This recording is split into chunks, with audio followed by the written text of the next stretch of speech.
കഴിഞ്ഞ ദിവസം കോട്ടയത്ത് മറ്റേ പ്രചരണത്തിനെത്തിയ രാഹുൽ ഗാന്ധി ഒരു കാര്യം പറഞ്ഞു. അതായത് വനിതാ മുഖ്യമന്ത്രി എന്നതാണ് തന്റെ സ്വപ്നമെന്ന് രാഹുൽ ഗാന്ധി പറഞ്ഞിട്ടുണ്ട്. അപ്പൊ ഇത് കേട്ടപ്പം ഭയങ്കര ആവേശത്തിൽ കോൺഗ്രസ്സുകാർക്കൊരു ആവേശമൊക്കെ ഉണ്ട്, പ്രത്യേകിച്ച് വനിതകൾക്ക്. പക്ഷെ അതിനകത്ത് എനിക്കൊരു സംശയം എന്ന് പറഞ്ഞാൽ 95 സീറ്റിൽ മത്സരിക്കുന്നതിൽ ആകെ 9 സീറ്റിൽ മാത്രമേ സ്ത്രീകളുള്ളൂ. പിന്നെ അതേപോലെ തന്നെ ഇതിനകത്ത് പറയുന്നത് വെച്ച് കഴിഞ്ഞാൽ അന്ന് കുറച്ച് നാൾ മുന്നേ നമ്മുടെ ശൈലജ ടീച്ചറെ ഒന്ന് മുന്നിലോട്ട് കൊണ്ടുവരണം, അല്ലെ ശൈലജ ടീച്ചർ ആയിരിക്കണം അടുത്ത മുഖ്യമന്ത്രി എന്നുള്ള രീതിയിൽ ഒരു പ്രചരണമൊക്കെ ഇപ്പോൾ ഇവിടെ നടന്നല്ലോ. അതിനെ രാഹുൽ ഗാന്ധി സപ്പോർട്ട് ചെയ്യുവാണെന്ന് പറയുന്ന കുറച്ച് വിഭാഗം ഉണ്ടെന്നും പറയുന്നു. അതായത് രാഹുൽ ഗാന്ധി അതിനെയൊക്കെ സപ്പോർട്ട് ചെയ്താണ് പറഞ്ഞതെന്നും, ഇനി അതല്ല കഴിഞ്ഞ ദിവസം മുഖ്യമന്ത്രി പാലക്കാട് വന്നിട്ട് കോൺഗ്രസിനെ അടപടലം കളിയാക്കിയിട്ട് പോയല്ലോ, അതിനുള്ള മറുപടിയാണെന്നും പറയുന്നുണ്ട്. ഇതില് ആദ്യത്തെ കാര്യത്തിലേക്ക് വരാം. നമുക്ക് ഓരോന്നായിട്ട് നമുക്ക് ചർച്ച ചെയ്തു പോകാം. അതായത് നമ്മൾ ആദ്യം ശൈലജ ടീച്ചറെ പ്രൊവോക്ക് ചെയ്യുക, അതായത് ഒരു പ്രൊവോക്കേഷൻ പോലെ നമുക്ക് ഫീൽ ചെയ്യുന്നത് ഇത് തന്നെ പറഞ്ഞല്ലോ. ഇതിനകത്ത് വരുന്ന ഒരു കാരണം എന്ന് വെച്ച് കഴിഞ്ഞാൽ ഇതുപോലെ വേറൊരു സംഭവം നമ്മുടെ കേരളത്തിൽ ഉണ്ടായിട്ടുണ്ട്. അതായത് ഇങ്ങനെ ഒരു VS അച്യുതാനന്ദൻ മുഖ്യമന്ത്രി ആകുക എന്ന് പറയുന്ന ഒരു വലിയ പ്രതിസന്ധി ഉണ്ടായി. അതായത് VS മുഖ്യമന്ത്രി ആകുന്നതിന് മുമ്പ് 2011 വരെയുള്ള കാലഘട്ടത്തിൽ VS മുഖ്യമന്ത്രി ആകും എന്ന് പറയുന്ന ഒരു പ്രചാരം കൊടുത്തുകൊണ്ട് VSനെ മുഖ്യമന്ത്രി സ്ഥാനാർത്ഥിയായി ഉയർത്തി കാണിച്ചുകൊണ്ട് അന്ന് ഇടതുപക്ഷം വോട്ട് പിടിച്ചു. അങ്ങനെ പാർട്ടി ജയിച്ചു. VSനെ മുഖ്യമന്ത്രി ആക്കുന്നത് സംബന്ധിച്ചൊരു വലിയ തർക്കം പാർട്ടിക്കുള്ളിൽ ഉണ്ടാവുകയും അങ്ങനെ അതുമായി ബന്ധപ്പെട്ടുകൊണ്ട് ഇവിടെ ഒരുപാട് ആളുകൾ, അതായത് ഇടതുപക്ഷത്തിനോട് താല്പര്യമുള്ള ആളുകളും അതോടൊപ്പം UDFിലുള്ള RSP അടക്കമുള്ള ഒരു വലിയ വിഭാഗം നേതാക്കന്മാരും അടക്കം UDF ഉൾപ്പെടെ ഈ ഒരു പ്രചരണ രംഗത്തേക്ക് വന്നു. അതായത് പിണറായി വിജയൻ പാർട്ടിയെ മുഴുവൻ കൊണ്ട് അന്ന് പാലോളി മുഹമ്മദ് കുട്ടിയുടെ പേരൊക്കെയാണ് ഉയർന്നു കേട്ടത് മുഖ്യമന്ത്രി സ്ഥാനത്തേക്ക്. അപ്പോൾ അങ്ങനെ ഒരു സാഹചര്യത്തിൽ വലിയ ശക്തമായ ഒരു പ്രക്ഷോഭം എന്നുള്ള നിലയിലേക്ക് അത് ഉയർന്നു വന്നു. അപ്പോൾ പാർട്ടിക്കുള്ളിൽ ഒരു ശക്തമായ വിഭാഗീയത ഇതുമായി ബന്ധപ്പെട്ടുകൊണ്ട് ഉണ്ട്. പിന്നെ VS അച്യുതാനന്ദനെ തോൽപ്പിക്കാൻ അല്ലെങ്കിൽ പരാജയപ്പെടുത്താനായിട്ട് അല്ലെങ്കിൽ അദ്ദേഹത്തെ ഒഴിവാക്കി നിർത്താൻ വേണ്ടി ശ്രമിക്കുന്നു എന്ന് പറയുന്ന ഒരു വലിയ പ്രചാരം കൊണ്ടുവന്നു. പിണറായിക്കെതിരായി അതൊരു വലിയ രാഷ്ട്രീയ ആയുധമാക്കി മാറ്റുന്ന ഒരു സാഹചര്യം കൂടി ഉണ്ടായിട്ടുണ്ട്.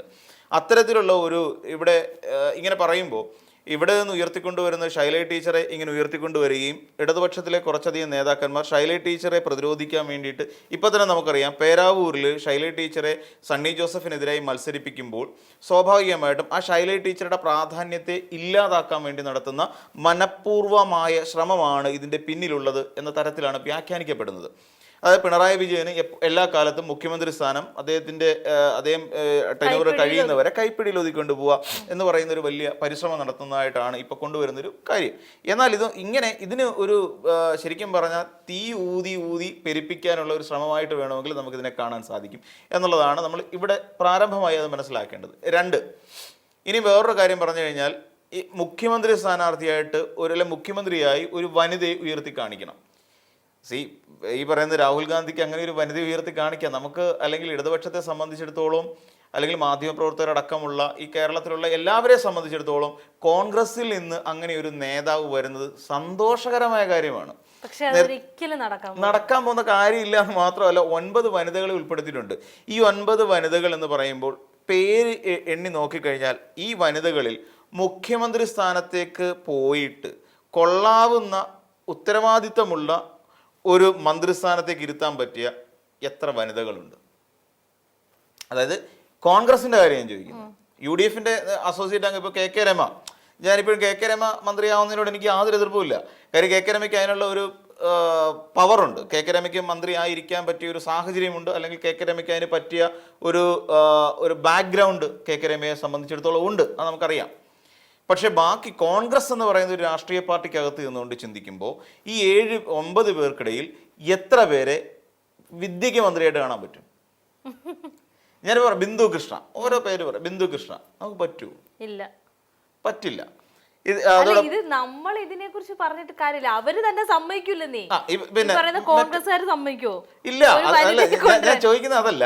ഇപ്പൊ ഞാൻ ക്വാളിറ്റിയെ കുറിച്ച് ചോദിക്കുന്നത്. ബിന്ദു കൃഷ്ണ, നമുക്ക് ആദ്യത്തെ പേരുകാരി ബിന്ദു കൃഷ്ണനെ തന്നെ പറയാം. പോട്ടെ, ഒന്നാമത്തെ പേരുകാരി രമ്യ ഹരിദാസ്. രമ്യ ഹരിദാസ് ചിറയൻകീഴിൽ നിന്ന് മത്സരിക്കുന്ന സ്ഥാനാർത്ഥിയാണ് രമ്യ ഹരിദാസ്. രമ്യ ഹരിദാസിനെ മുഖ്യമന്ത്രി സ്ഥാനാർത്ഥിയായിട്ട് കോൺഗ്രസിന് ഉയർത്തി കാണിക്കാൻ കഴിയുമോ? കഴിയില്ല. എന്തുകൊണ്ടാണ് കഴിയാത്തത്? ഒന്നാമത്തെ കാര്യം വിവരക്കേട് തന്നെ വിളിച്ചു പറഞ്ഞുകൊണ്ടിരിക്കുന്നു, ബോധമില്ല, വിവരമില്ല. അങ്ങനെയുള്ള ഒരാളെ എങ്ങനെയാണ് പിന്നെ രാഹുൽ ഗാന്ധിയുടെ ഏറ്റവും വലിയ സ്വപ്നമാണെന്നാണ് പറയുന്നത് ഒരു വനിതാ മുഖ്യമന്ത്രി കേരളത്തിൽ. രമ്യ ഹരിദാസിനെ നമുക്ക് ഒരിക്കലും അങ്ങനെ കാണാൻ കഴിയില്ല. രമ്യ ഹരിദാസ് ചേലക്കരയിൽ പരാജയപ്പെട്ടു, ആലത്തൂർ പരാജയപ്പെട്ടു, ഏറ്റവും ഒടുവിൽ അവരുടെ തലയിൽ കൊണ്ട് കെട്ടിവെച്ചു. ഇത് നമുക്കറിയാവുന്ന കാര്യമാണ്. പിന്നെ രമ്യ ഹരിദാസിനെ നമുക്ക് മുഖ്യമന്ത്രി സ്ഥാനാർത്ഥി എന്നുള്ള നിലയിൽ പോയിട്ട് ഒരു മന്ത്രിസ്ഥാനത്തേക്ക് പോലും പരിഗണിക്കാൻ കഴിയാത്ത ഒരാളാണ്. കേരളത്തിലെ ഏറ്റവും മോശപ്പെട്ട വകുപ്പ് എന്ന് പറയാനൊന്നുമില്ല. എന്നാൽ തന്നെയും രമ്യ ഹരിദാസിന് അങ്ങനെ ഒരു വകുപ്പ് പോലും കൊടുക്കാൻ പറ്റില്ല. അത്രയ്ക്ക് പൊളിറ്റിക്കലി പൂറായിട്ടുള്ള, പാർലമെന്ററി രംഗത്ത് പോലും പൂറായിട്ടുള്ള ഒരു നേതാവെന്ന് പോലും പരസ്യമായി വിളിക്കാൻ കഴിയാത്ത ഒരാളാണ് രമ്യ ഹരിദാസ്. ഞാൻ മനസ്സിലാക്കിയെടുത്തുള്ള ഒരു നേതാവിന്റെ പക്വത പോലും ഇല്ല അങ്ങനെ പറയേണ്ടി വരും. നെക്സ്റ്റ് വന്നിട്ട് ബിന്ദു കൃഷ്ണ എന്ന് പറയുന്ന നേതാവിനെ നമുക്ക് എടുക്കാം. കുറച്ചുകൂടെ സീനിയർ ആയിട്ടുള്ള ഒരു നേതാവാണ്, കുറച്ച് പേരെടുത്തിട്ടുള്ള ഒരു നേതാവാണ്. നമുക്ക് കേരളത്തിലുള്ള ഏതെങ്കിലും ഒരാൾ, ഈ UDF തന്നെയുള്ള ഏതെങ്കിലും ഒരാൾ ബിന്ദു കൃഷ്ണ മുഖ്യമന്ത്രി സ്ഥാനത്തേക്ക് വരണം എന്ന് ആഗ്രഹിക്കുന്നുണ്ടോ എന്ന് എനിക്ക് സംശയമുണ്ട്, വിദ്യയ്ക്കും സംശയമുണ്ട്. ഇല്ലേ? ഇവര് ഏതെങ്കിലും കോൺഗ്രസിലുള്ള ഒരാൾ കൈവയ്ക്കാൻ മതി, ബിന്ദു കൃഷ്ണയെ മുഖ്യമന്ത്രി ആക്കണം എന്ന് ഈ കേരളത്തിലെ ഇത്രയും അടക്കമുള്ള കോൺഗ്രസ് പ്രവർത്തകരും അനുഭാവികളിലും ഒരാൾ പറഞ്ഞാൽ മതി. അതിന് പോലും ബിന്ദു കൃഷ്ണയ്ക്കുള്ള ക്വാളിറ്റിയാണ് നമ്മൾ മനസ്സിലാക്കുന്നത്. അപ്പൊ ബിന്ദു കൃഷ്ണ കരയും. അതാണല്ലോ ബിന്ദു കൃഷ്ണയുടെ ഏറ്റവും വലിയ ക്വാളിറ്റി. കരച്ചിലാണ് ബിന്ദു കൃഷ്ണയുടെ ഏറ്റവും വലിയ ക്വാളിറ്റി. ഇനി ഉമാ തോമസ്, കോൺഗ്രസിലെ നമുക്ക് അറിയപ്പെടുന്ന 3 പേരെയാണ് ഞാൻ പറയുന്നത്, അല്ലേ? ഉമാ തോമസ്, നമ്മൾ കോൺഗ്രസിലെ ഈ അറിയപ്പെടുന്ന സ്ത്രീമുഖങ്ങളാണ് ഞാൻ ഈ പറഞ്ഞത്, അത്യാവശ്യം അറിയപ്പെടുന്ന സ്ത്രീമുഖങ്ങൾ. ഈ ഉമാ തോമസ് എക്സ്പീരിയൻസ് കൊണ്ട് സീനിയർ അല്ലെങ്കിലും പ്രായം കൊണ്ട് സീനിയറാണ്. അതായത് ബിന്ദു കൃഷ്ണയേക്കാൾ, രമ്യ ഹരിദാസിനേക്കാളൊക്കെ സീനിയറായിട്ട് നിൽക്കുന്ന ഒരു നേതാവാണ്. അപ്പോൾ അങ്ങനെയുള്ള ഈ പറയുന്ന ഉമാ തോമസ് മുഖ്യമന്ത്രി ആവാൻ പറ്റുമോ? ഇല്ല. എന്തുകൊണ്ട് ഉമാ തോമസ് വന്നു? ഉമാ തോമസ് എന്തുകൊണ്ടാണ് അതിലേക്ക് വരുന്നത്? ഉമാ തോമസിനെ സംബന്ധിച്ചിടത്തോളം PT തോമസ് എന്ന് പറയുന്ന, എനിക്ക് സത്യം പറഞ്ഞാൽ ബഹുമാനം തോന്നുന്ന ഒരു കോൺഗ്രസ് നേതാക്കളിൽ ഒരാളാണ് PT തോമസ്. അങ്ങനെയുള്ള ഒരു PT തോമസിന്റെ ഭാര്യ ആയതുകൊണ്ട് മാത്രമാണ് ഉമാ തോമസ് എന്ന് പറയുന്ന ഒരാൾ രാഷ്ട്രീയത്തിലേക്ക് എത്തുന്നത്, അല്ലേ? ആ കാര്യം PT തോമസ് എന്ന് പറയുന്ന ആ ഒരു രാഷ്ട്രീയ വ്യക്തിത്വമുണ്ട്. അദ്ദേഹത്തിൻ്റെ മറപറ്റി നിന്നുകൊണ്ട് മാത്രമാണ് ഉമാ തോമസ് ഇപ്പോഴും ഒരു രാഷ്ട്രീയക്കാരി എന്നുള്ള നിലയിൽ നിൽക്കുന്നത്. അല്ലാതെ ഉമാ തോമസിന് ഒരു മുഖ്യമന്ത്രി ആയിരിക്കാനുള്ള എന്ത് ക്വാളിറ്റിയാണ് ഉള്ളത്? പലപ്പോഴും ഫേസ്ബുക്കിൽ അവിടെ ഇവിടെയൊക്കെ ഞാൻ കണ്ടിട്ടുണ്ട്. നമ്മൾ ഈ പറയുന്ന പോലെ VD സതീശൻ മുഖ്യമന്ത്രിയും അല്ലെങ്കിൽ രമേശ് ചെന്നിത്തല മുഖ്യമന്ത്രിയും നമ്മുടെ ബിന്ദു കൃഷ്ണ ആരോഗ്യവകുപ്പ് മന്ത്രിയുമായിരിക്കുന്ന ഒരു കാലത്താണ് കോവിഡ് ഉണ്ടായതെങ്കിൽ എന്ന് പറയുന്ന ഒരു ഹൈപ്പോത്തറ്റിക്കലായിട്ടുള്ള ഒരു ക്വസ്റ്റ്യൻ നമ്മുടെ മുന്നിലേക്ക് വന്ന് വീഴുമ്പോൾ നമ്മൾ ഒന്ന് ഞെട്ടലോടുകൂടി മാത്രമേ ആ ചോദ്യത്തെ കാണാൻ പറ്റുള്ളൂ. എന്തുകൊണ്ടാണ്? മുഖ്യമന്ത്രി പിണറായി വിജയൻ ഇരിക്കുന്നു, തൊട്ടടുത്തിട്ട് ആരോഗ്യവകുപ്പിൽ ശൈലജ ടീച്ചറുണ്ട്. ഇവർ രണ്ടുപേരും കൂടി കോവിഡ് എന്ന് പറയുന്ന ഒന്നിനെ ഇവിടെ പ്രതിരോധിക്കാനും നമ്മളെ മാക്സിമം പ്രൊട്ടക്റ്റ് ചെയ്യാനും നടത്തിയ ആ ലോക്ക്ഡൗൺ സമയത്ത് പോലും നമ്മളെ ഏത് രീതിയിലാണ് കൊണ്ടുപോയതെന്നുള്ള കാര്യം നമുക്ക് വളരെ വ്യക്തമായിട്ട് അറിയാവുന്ന ഓരോ മലയാളിയുമാണ്. ഈ മലയാളികളെ സംബന്ധിച്ചിടത്തോളം രമേശ് ചെന്നിത്തല ഇരിക്കുന്ന മുഖ്യമന്ത്രി സ്ഥാനവും ശരിക്കും ചിന്തിക്കാൻ പോലും പറ്റില്ല. പിണറായി വിജയന് പകരമായും രമേശ് ചെന്നിത്തല മുഖ്യമന്ത്രി ആകുക എന്ന് പറഞ്ഞാൽ നമുക്ക് ചിന്തിക്കാൻ പോലും പറ്റാത്തൊരു കാര്യമാണ്. കാര്യം എന്താണെന്ന് വെച്ച് കഴിഞ്ഞാൽ പ്രധാനമായിട്ട് പറഞ്ഞ വിൽ പവർ എന്ന് പറയുന്ന സാധനമുണ്ട്. അതായത് ഒരു എല്ലാ വകുപ്പിനെയും ക്രോഡീകരിക്കാനുള്ള, എല്ലാ വകുപ്പിനെയും ഒരുമിച്ച് നിർത്തിക്കൊണ്ട് പോകാനുള്ള കപ്പാസിറ്റി ആയിരിക്കും ഒരു മുഖ്യമന്ത്രി എന്ന് പറഞ്ഞാൽ. ഒരു എന്താ പറയുക, അതൊരു പോളാണ്, അതിലേക്ക് എത്തിക്കണം. ഇതിന് രമേശ് ചെന്നിത്തലയ്ക്ക് ഒട്ടും ആ ഒരു പവർ ഇല്ല എന്നാണ് എൻ്റെ ഒരു വിലയിരുത്തൽ.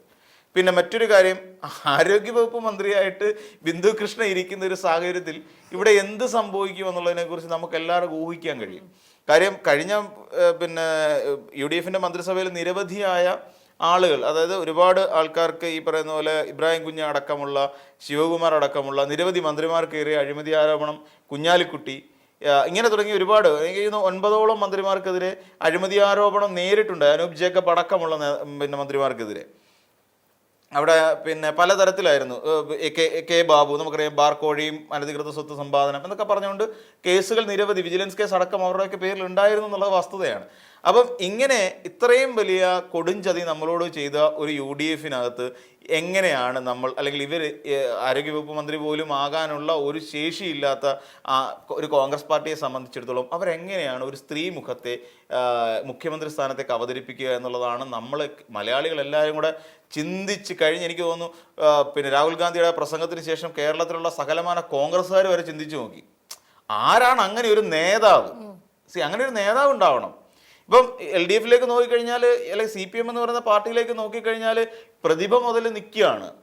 പ്രതിഭ അടക്കം. ഇപ്പോൾ പ്രതിഭയെ സംബന്ധിച്ചിടത്തോളം നല്ല നേതാവ് എന്നുള്ള നിലയിലാണ്. എന്നാലും ആ കോൺഗ്രസിലെ നേതാക്കന്മാർക്ക്, വനിതാ നേതാക്കന്മാർക്കിടയിൽ അത്രയൊന്നും പോരാ എന്ന് നമുക്ക് എല്ലാവർക്കും തോന്നുന്ന ഒരു വനിതാ മുഖം പ്രതിഭയുടെയാണ്. എന്നാലും പ്രതിഭ ജയിക്കണം എന്നുള്ളതാണ് നമ്മുടെ ആഗ്രഹം. അങ്ങോട്ട് നോക്കിക്കഴിഞ്ഞാൽ പ്രതിഭ, അവിടെ നിന്ന് അങ്ങോട്ട് നോക്കൂ, CS സുജാത അടക്കമുള്ള നേതാക്കന്മാർ ഇങ്ങനെ നിരന്ന് നിൽക്കുകയാണ്. ഏറ്റവും ഒടുവിലായിട്ട് ആ സ്ഥാനത്ത് ഏറ്റവും ഒടുവിലായിട്ടാണ് തോന്നുന്നത് എനിക്ക് ചിന്താ ജെറോമിന്റെ പേര് പരിഗണിക്കാൻ പറയുക. അപ്പോൾ അങ്ങോട്ട് നോക്കും, ശ്രീമതി ടീച്ചറുണ്ട്, ശൈലജ ടീച്ചറുണ്ട്, ശ്യാമള ടീച്ചറുണ്ട്, പിന്നെ KJ ഷൈൻ ടീച്ചറുണ്ട്.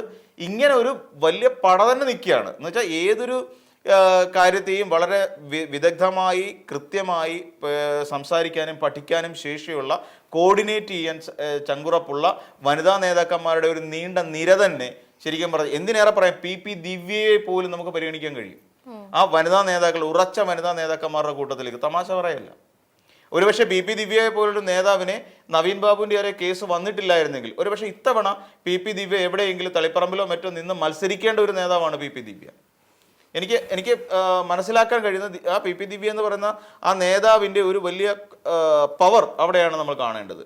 അപ്പോൾ ഒരുപക്ഷെ തലശ്ശേരിയിലോ പിന്നെ എവിടെയെങ്കിലും ഏതെങ്കിലും ഒരു മണ്ഡലത്തിൽ ഇത്തവണ PP ദിവ്യ ഒരു സ്ഥാനാർത്ഥിയായി മാറിയാണ്. കാര്യം അത്രത്തോളം വൈബ്രൻ്റായ നേതാക്കന്മാരുള്ള ഒരു പാർട്ടിയാണ് CPM, വനിതാ നേതാക്കൾ. അപ്പോൾ അങ്ങനെ നോക്കിക്കഴിഞ്ഞാൽ ഈ പറയുന്ന കോൺഗ്രസ് പാർട്ടിക്കുള്ളിൽ എവിടെ ഇരിക്കുന്നു എന്നാണ്. ജബി മേത്തറാണോ? ഇല്ല എന്നുണ്ടെങ്കിൽ ഈ പറയുന്ന പോലെ ദീപ്തി മേരി വർഗീസിന് സീറ്റ് പോലും കൊടുക്കാൻ ഉള്ള കോൺഫിഡൻസ് പാർട്ടിക്ക് കോൺഗ്രസിന് ഇല്ല. നമ്മൾ മനസ്സിലാക്കേണ്ട കാര്യം ഇതാ, പല നേതാക്കന്മാരും ഉണ്ട്, അവർക്കൊന്നും സീറ്റ് കൊടുക്കാൻ പോലുമുള്ള ഒരു കോൺഫിഡൻസ് ഇവിടുത്തെ കോൺഗ്രസ്സുകാർക്ക് ഇല്ല എന്നുള്ളതാണ്. അപ്പോൾ അത്രയ്ക്ക് പൂറായിട്ട് നിൽക്കുന്ന ആൾക്കാരെ വിളിച്ചുകൊണ്ട് വന്നിട്ട് എങ്ങനെയാണ് ഒരു മുഖ്യമന്ത്രി സ്ഥാനത്തേക്ക് ഒരു വനിതയെ കൊണ്ടുവരിക കോൺഗ്രസിൽ നിന്നൊന്ന് ആലോചിച്ച് നോക്കി. PK ജയലക്ഷ്മിക്ക് പോലും ഇത്തവണ സീറ്റ് കൊടുത്തില്ല. PK ജയലക്ഷ്മി കഴിഞ്ഞ തവണ എന്താ പറഞ്ഞത്? PK ജയലക്ഷ്മി പറഞ്ഞൊരു കാര്യം, PK ജയലക്ഷ്മിയുടെ പോസ്റ്റർ ഇതിനകത്ത് ഒഴുക്കി വിട്ടു, പുഴയിൽ ഒഴുക്കി വിട്ടു. വീട്ടിൽ ചെന്നിട്ട് പേഴ്സണലായിട്ട് ഓരോ കോൺഗ്രസിന്റെ പ്രവർത്തകരെ എന്നിട്ട് ജയലക്ഷ്മിക്ക് വോട്ട് ചെയ്യരുത് എന്ന് പറഞ്ഞു. ഈ രീതിയിൽ പാർട്ടി പോലും വഞ്ചിക്കുകയാണ് അവരെ. PK ജയലക്ഷ്മി ഒരു തവണ മന്ത്രിയായതിന്റെ ബഹുവിശേഷം നമുക്ക് പറയണ്ട. കേസ് വരെ ഉണ്ടായി അവർക്കെതിരെ, ജയലക്ഷ്മിക്കെതിരെ. അപ്പം അതുകൊണ്ടാണ് പിന്നീട് അവർക്കൊരു അവസരം മാനന്തവാടിക്കാർ കൊടുക്കാതിരുന്നത്. അപ്പൊ ഇങ്ങനെയൊക്കെയുള്ള വനിതാ നേതാക്കന്മാരുടെ ഒരു ഗ്രൂപ്പാണ്. ഇനിയും എനിക്ക് തോന്നുന്നു രാഹുൽ ഗാന്ധി ഇനിയിപ്പം ഇവിടെ വനിതാ നേതാക്കന്മാരില്ലാത്തതുകൊണ്ട് സ്വന്തം പെങ്ങളെ ഇനി ഇവിടെ കൊണ്ടുവന്ന് മുഖ്യമന്ത്രിയാക്കാൻ അത് പറയാതിരിക്കാൻ പറ്റില്ല. കാര്യം എന്താ, സ്വന്തം വയനാട്ടിലെ MP ആയി, അവിടെ നിന്ന് അദ്ദേഹം വേറെ MP ആയി കഴിഞ്ഞപ്പോൾ വയനാടുകാർക്ക് സ്വന്തം പെങ്ങളെ കെട്ടി ഇറക്കി കൊടുത്തു. അതാണ് ചെയ്തത്. എന്നിട്ട് ഈ പെങ്ങളെ കൊണ്ട് വയനാടുകാർക്ക് എന്തെങ്കിലും പ്രയോജനം ഉണ്ടോ എന്ന് വെച്ചാൽ ഒരു പ്രയോജനവും ഇല്ല. ഇങ്ങനെ മലയാളം പോലും വൃത്തിക്ക് സംസാരിക്കാൻ അറിയാൻ വയ്യാത്ത ഒരു പ്രയോജനമുണ്ട്,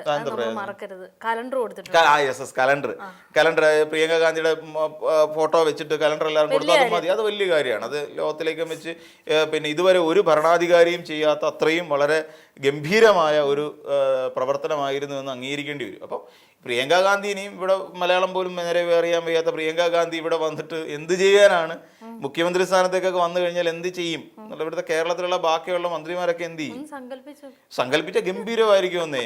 കേരളത്തിൽ വന്നിട്ട് പ്രിയങ്ക ഗാന്ധി മുഖ്യമന്ത്രി ആകുക എന്ന് പറഞ്ഞാൽ നമ്മളെ കൊണ്ടൊന്നും അംഗീകരിക്കാൻ പറ്റുന്ന കാര്യമല്ല. പിന്നെ നമുക്ക് ഇപ്പൊ തന്നെ മാധ്യമപ്രവർത്തകർക്ക് പ്രശ്നമാണ്, മുഖ്യമന്ത്രി പ്രതികരിക്കുന്നില്ല. മുഖ്യമന്ത്രി പത്രസമ്മേളനങ്ങളിൽ ചോദ്യങ്ങളിൽ ഒഴിഞ്ഞു മാറുന്നു. ഇതേ മുഖ്യമന്ത്രിയുടെ വാർത്താ സമ്മേളനം എല്ലാ ദിവസവും വൈകുന്നേരം 6 മണി മുതൽ 7 മണി വരെ കൃത്യമായിട്ട് പൊയ്ക്കൊണ്ടിരുന്നതാണ്. ഏറ്റവും അധികം മാധ്യമപ്രവർത്തകരെ കണ്ടിട്ടുള്ള ഒരു മുഖ്യമന്ത്രി ആരാന്ന് ചോദിച്ചാൽ പിണറായി വിജയൻ തന്നെയാണ്. ആലോചിച്ച് നോക്കിക്കോളൂ.